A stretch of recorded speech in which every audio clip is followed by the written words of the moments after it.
नमस्कार, शून्य बोधिसत्व में आपका स्वागत है। आज धम्पद व्याख्यान होती है प्रत्येक सोमवार रात 10 बजे, परंतु आज आश्रम पे कार्यक्रम के चलते धम्पद व्याख्यान नहीं होगी। लेकिन जो ये आज सत्संग शुरू किया गया है वो एक साधक का प्रश्न था, उसी के चलते ही आज ये सत्संग शुरू किया गया है। तो उनका प्रश्न ले लेते हैं। प्रश्न था,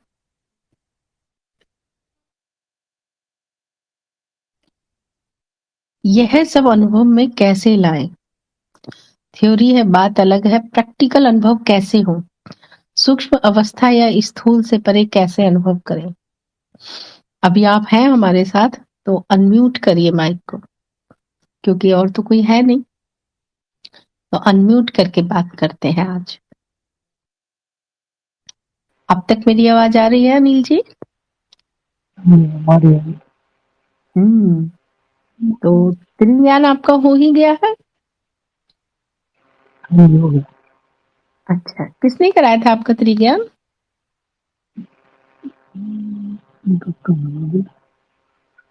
आवाज नहीं आ रही आपकी। दिव्य कांति मैडम। अच्छा, दिव्य कांति मैम। तो क्या समझ आया आपको त्रिज्ञान में, बताइए। आत्मज्ञान में क्या समझ आया था? अभी मेरे पास ना छोटे बच्चे रहते हैं तो मैं बोल नहीं पाऊंगा। आवाज आपकी थोड़ी सी ना छोटे बच्चे सो रहे हैं मेरे पास। अच्छा, मतलब आप बोल नहीं पाएंगे।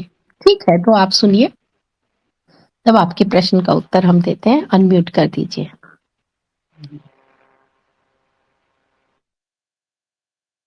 हाँ जी जी। आपने कहा है कि जो भी हमने सुना है वो थ्योरी है बात अलग है, पर इसे अनुभव में कैसे लेके आए? देखिए, थ्योरी कुछ भी नहीं है। दोबारा से सुनिए, कुछ भी थ्योरी नहीं है। कोई भी बात ऐसी नहीं बताई गई है जो कि थ्योरी में है। जो भी बताया गया है त्रिज्ञान में वो अभी यही इसी वक्त है। जैसे आत्मज्ञान में हम क्या बताते हैं? आत्मज्ञान में बताते हैं कि नेति नेति विधि से जो भी विसत्य है उसे हटा दीजिए। अब सबसे पहले जगत को लेते हैं। आप ये देखिए कि जगत में ऐसी कोई भी वस्तु नहीं है जो नश्वर नहीं है या जिसमें परिवर्तन नहीं है। कोई एक चीज ढूंढ के लेके आइए, एक भी चीज, कोई भी। जगत की प्रत्येक वस्तु नश्वर है। कल नहीं थी, आज है, कल नहीं रहेगी। प्रत्येक चीज पे ये नियम लागू हो रहा है। सब कुछ यहाँ परिवर्तनशील है, सब कुछ यहाँ बदल रहा है। तो इसमें थ्योरी का है, ये तो हम अपनी आंखों से देख रहे हैं। एक पेड़ छोटा था, फिर पेड़ बड़ा हो गया, उसके बाद एक समय आएगा कि वो पेड़ बिल्कुल नष्ट हो जाएगा। ये आप कह सकते हैं कि परिवर्तन की गति इतना धीमे है, कुछ चीजों के परिवर्तन की गति इतना धीमे है कि उससे पहले जो ये शरीर है और इस शरीर की जो पंच भौतिक इंद्रियां हैं जिससे हम अनुभव कर रहे हैं, वो पहले ही नष्ट हो जाएगा। जैसे एक उदाहरण लेते हैं बरगद के पेड़ का। एक बरगद का पेड़ 500 सालों तक रहता है, 600-700 साल भी चल जाता है। तो उस बरगद के पेड़ को नहीं है, फिर है और फिर नहीं रहेगा, इस पूरे परिवर्तन को देखने से पहले ही ये शरीर नष्ट हो जाएगा। ऐसे ही हम पहाड़ को कह सकते हैं कि पहाड़ था, आज भी हमें लगता है और कल भी हमें लगता है रहेगा। नहीं, उसके परिवर्तन की गति धीमे है। उसके हिसाब से, उसके कंपेयर में, उसकी तुलना में शरीर के परिवर्तन की गति तेज है। तो उसमें हम बदलाव देखें उससे पहले ये शरीर ही नष्ट हो जाएगा। आप किसी और चीज को देख लीजिए, जीव जंतुओं को देख लीजिए, सब नहीं थे, फिर है और फिर नहीं रहेंगे। हो सकता है उस परिवर्तन को देखने के लिए ये शरीर ना बचे, लेकिन परिवर्तन तो है। तो जगत की प्रत्येक वस्तु में परिवर्तन है और उसका हमें अनुभव भी होता है। अब इसमें भी थ्योरी नहीं है कहीं, क्या हमें अनुभव नहीं होता है पेड़ पौधों का, जीव जंतुओं का, या और भी आप जो भी चीजें देखें, घर का, बिल्डिंग का, गाड़ी का, दूसरे व्यक्तियों का, सब चीज का हमें अनुभव हो रहा है।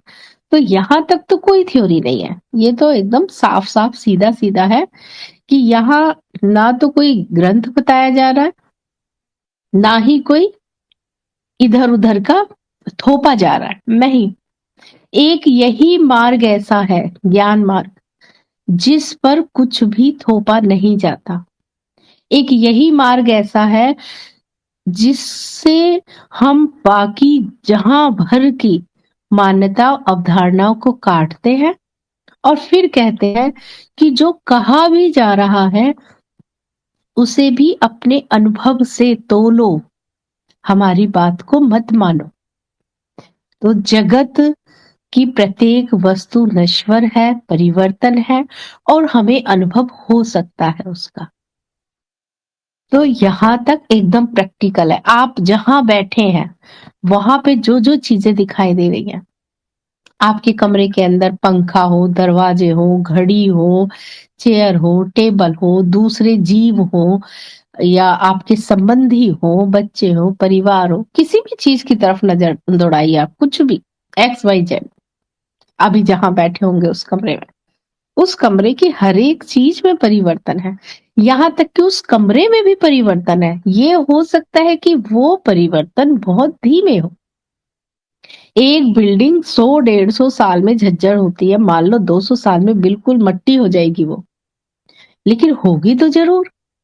तो यहां तक वो बताया गया है जो आपके अपने अनुभव में भी है, जिसे आप नहीं नकार सकते। नहीं तो आप गलत साबित करके दिखाइए, फिर जो कहा जा रहा है उसको आप बोलिए कि नहीं आपने यहाँ गलत बोला। तो जो भी बोला जा रहा है वो अभी यही इसी क्षण होगा, यही तो है सत्य की विशेषता। क्या है सत्य की विशेषता? यही है कि सत्य के लिए ना हमें भूतकाल में जाना है ना भविष्य में, अभी है, इसी क्षण है। तो यदि हम ये दोनों नियम लगा दिए हमने कि जगत की प्रत्येक चीज बदल रही है और उसका अनुभव हो रहा है, तो जगत पूरा का पूरा हट जाता है, फिर पूरा जगत। अब दूसरा आते हैं शरीर पे। अब यहां पे भी ध्यान दीजिए, जब हम शरीर की तरफ बढ़ते हैं तो इस अवधारणा को तोड़ना कठिन होता है, क्योंकि इसी जन्म की बात नहीं है, जन्मों जन्मों से हमने शरीर को ही मैं समझा है। इस अवधारणा को तोड़ने में समय लग सकता है, लेकिन हम ये नहीं कह सकते हैं कि ये सत्य है, क्योंकि जब हम इसमें भी दोनों नियम लगा के हम देख रहे हैं। अब यहाँ पे आप प्रैक्टिकल देखिए, क्या शरीर बदलता है या नहीं, आप ही खुद सोच के देखिए। ये हमारी आंखों के सामने हमारा अनुभव है। जब बच्चा छोटा सा होता है, फिर धीरे धीरे वो बड़ा होता है, फिर एक दिन वो जवान हो जाता है, फिर उसके बाद वो बूढ़ा हो जाता है और फिर उसके बाद वो शरीर नष्ट हो जाता है। तो इसमें भी कहीं थ्योरी नहीं है, ये वो है जो हम अनुभव कर रहे हैं। ये अनुभव बिल्कुल बाहर नहीं है हमसे। इतना सुंदर कार्यक्रम है ये, त्रिदिवसीय कार्यक्रम इतना सुंदर है।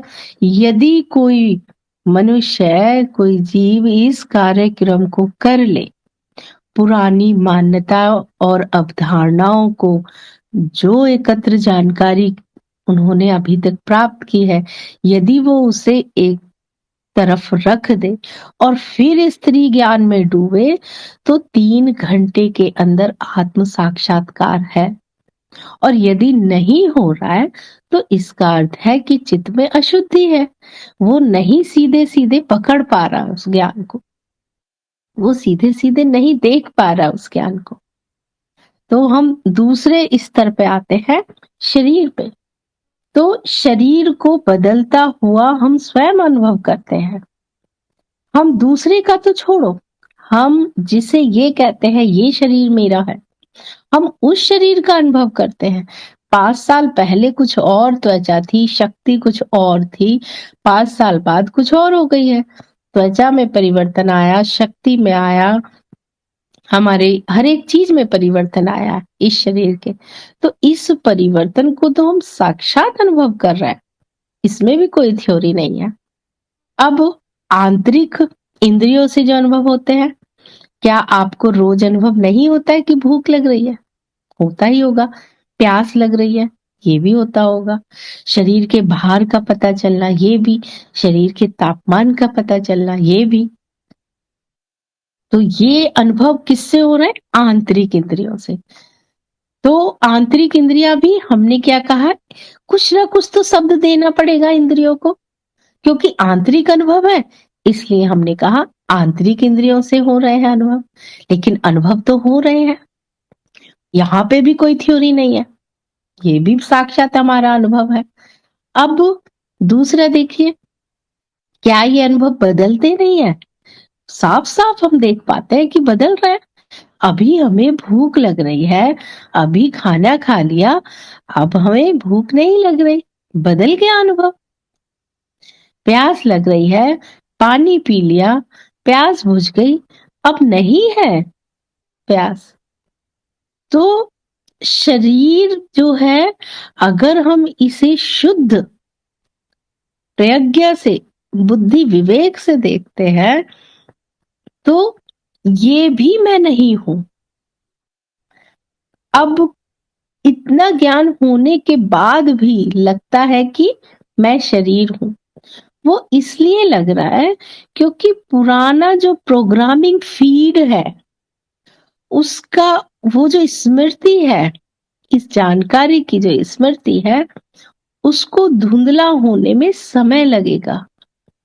नई स्मृति या नया अनुभव, उसकी परत इस स्मृति पे चढ़ने में समय लगेगा। अब आप इसे थ्योरी नहीं कह सकते जो बताया जा रहा है, ये अनुभव है जिसकी तरफ कभी दृष्टि नहीं गई थी हमारी।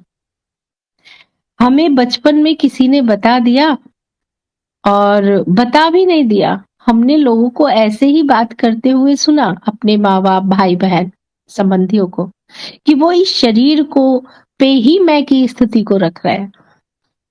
और जब तक हम भाषा भी नहीं जानते थे, उससे पहले ही हम ये समझ गए कि अच्छा, इस शरीर को मैं कहना है ना। तो ये शरीर मैं नहीं। अब हम तीसरे स्तर पे आते हैं, मन के, जो हमें मानसिक इंद्रियों से हो रहा है। अगर वहां पे भी हम दोनों हम लगाते हैं नियम, मानसिक इंद्रियों से विचार, भावनाएं, कल्पनाएं, इच्छाएं जो भी हैं, सब बदल जाती हैं और सबका अनुभव होता है। यहां भी थ्योरी नहीं है। तो अब आप कहेंगे कि सब समझ में आ गया, लेकिन फिर भी अनुभव नहीं होता है, यही आपका प्रश्न था। कैसे हम अनुभव करें कि मैं मन नहीं, मैं जगत नहीं, मैं शरीर नहीं? तो इसका उपाय ये है कि मैं जगत या जगत की कोई वस्तु नहीं। यहाँ पे तो कोई उपाय लगाने की जरूरत है नहीं। यहाँ पे तो एक छोटा सा बच्चा भी जानता है कि मैं चेयर नहीं हूँ, मैं पंखा नहीं हूँ, मैं बेड नहीं हूँ, मैं पेड़ पौधे नहीं हूँ, मैं जीव नहीं हूँ, मैं और दूसरा नहीं हूँ। यहाँ हमें कोई दिक्कत नहीं आती। दिक्कत आती है शरीर के तल पर। तो शरीर के तल पर, और आपने ये भी बताया कि ज्ञान दीक्षा कार्यक्रम आप कर रहे हैं। यदि ज्ञान दीक्षा कार्यक्रम कि जो 30 अध्याय है उनका लेख आप सबमिट करेंगे, सत्यापन करेंगे, उसके बाद एक परीक्षा होती है। जब उस परीक्षा को पास कर लेंगे ना, तो उसके बाद में प्रयोग बताए गए हैं, साक्षी के प्रयोग, तब जाके उपाय बताए जाते हैं। कैसे जागृत अवस्था में चेतना है, कैसे सूक्ष्म अवस्था में चेतना है, कैसे स्वप्न अवस्था में चेतना है, वहां ये सारे उपाय हैं। लेकिन अभी आप वहां तक तो पहुंचे नहीं है, लेकिन फिर भी शरीर के तल पे मैं आपको एक उपाय देती हूँ। इस उपाय को आप करके देखना। 15 से 20 दिन आप करो, जब तक कि आपका कार्यक्रम चल रहा है, ज्ञान दीक्षा कार्यक्रम चल रहा है, तब तक आप करते रहो। वैसे तो स्टेप बाय स्टेप चलते हैं, पहले वीडियो सुनो, फिर लेख लिखो, फिर सबमिट करो, फिर सत्यापित करो, फिर परीक्षा होगी, फिर आपको ये बताया जाएगा। लेकिन कोई बात नहीं, आप अभी से ही इसको करोगे तो इजी होगा। जब आप उन प्रयोगों में जाओगे तो इजी होता है। तो आप क्या करो, जो भी कार्य शरीर से हो रहा है, आप खाना खाते हो तो ये ध्यान में रखो कि खाना जो खाया जा रहा है वो शरीर के लिए खाया जा रहा है। शरीर को शक्ति मिलती है भोजन से, और मैं देख रहा हूं, मैं अनुभव कर रहा हूं कि हाथ उठा, उसने रोटी तोड़ी, उसने सब्जी ली, उसने हाथ ने मुंह में डाला, मुंह से फिर दांतों ने उसे चबाया, और फिर आप ये भी अनुभव करेंगे कि वो गले से होता हुआ अंदर पेट में जा रहा है। ये खाने की बात हो गई। जब आप चल रहे हैं तो आप देखें पैर अपने आप स्टेप बाय स्टेप उठ रहे हैं, अपने आप ही उठ रहे हैं। क्यों?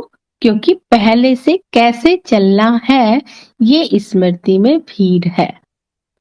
आप चलना सीख चुके हैं, तो अब चलने पे आप ध्यान भी नहीं देते हैं, वो प्रक्रिया अपने आप होती है, ऑटोमेटिक मोड पे होती है वो। जैसे एक उदाहरण मैं देना चाहती हूँ कि जब हम किसी चैप्टर को पहली बार पढ़ते हैं तो हम बहुत ध्यान से पढ़ते हैं, एक चीज को समझते हुए पढ़ते हैं। लेकिन जब हम दोबारा पढ़ते हैं तो जो चीज हमें समझ में आ गई होती है, उसको एक हल्की सी नजर डाल के रिवीजन सा करके हम आगे बढ़ जाते हैं। और उसी चैप्टर को जब हम तीसरी, चौथी, पांचवी, छठी बार पढ़ेंगे तो फिर हम बहुत तेजी में उसको एक नजर, सरसरी सी नजर डालें, और वो क्यों? क्योंकि अब वो हम पहले से उसे जान रहे हैं, पहले से उसके बारे में नॉलेज है, इसीलिए हमें इतना उस पर ध्यान देने की भी जरूरत नहीं। तो वैसे ही जो भी हमने सीखा है वो इतना अच्छे से फीड हो गया है कि अब हमें ध्यान भी देने की जरूरत नहीं है उसमें। हाँ, जब बच्चा पहली बार चलना सीखता है तो बहुत अटेंशन में होता है। एक पैर बढ़ाएगा, फिर वो गिर जाता है, फिर वो किसी सहारे को लेगा, फिर वो पैर बढ़ाएगा, फिर गिरा, फिर उठा, फिर चला, फिर एक बार चलना सीख जाता है तो चलने की प्रक्रिया पे कोई ध्यान नहीं देना होता। तो अब आप दोबारा से बच्चे बन जाइए, दोबारा से बच्चे बन के अब जब आप चलो तो आप एक एक कदम को देखो। शरीर का एक पैर अपने आप उठ रहा है, फिर दूसरा अपने आप उठ रहा है, फिर एक, फिर उठा, फिर चलते हुए देखो कि आप नहीं चल रहे हो, शरीर चल रहा है। इस शरीर से होने वाली प्रत्येक क्रिया को गौर से देखो, और क्या उसमें आप एफर्ट डाल रहे हो? नहीं डाल रहे हो। सब कुछ अब ऑटोमेटिक मोड पे हो रहा है, क्योंकि अब शरीर सारी प्रक्रियाएं सीख गया, खाने की, चलने की, उठने की, बहुत सारी चीजें, हर चीज। लेकिन अब जो हम सीख चुके हैं, मैंने कहा ना बच्चे के जैसे हो जाओ, दोबारा से सारी चीजों को देखो। चलते समय ध्यान दो, शरीर चल रहा है, और मुझे इसका अनुभव हो रहा है कि कैसे एक एक पैर चला जा रहा है। शरीर से होने वाली हर एक क्रिया पे ध्यान दो।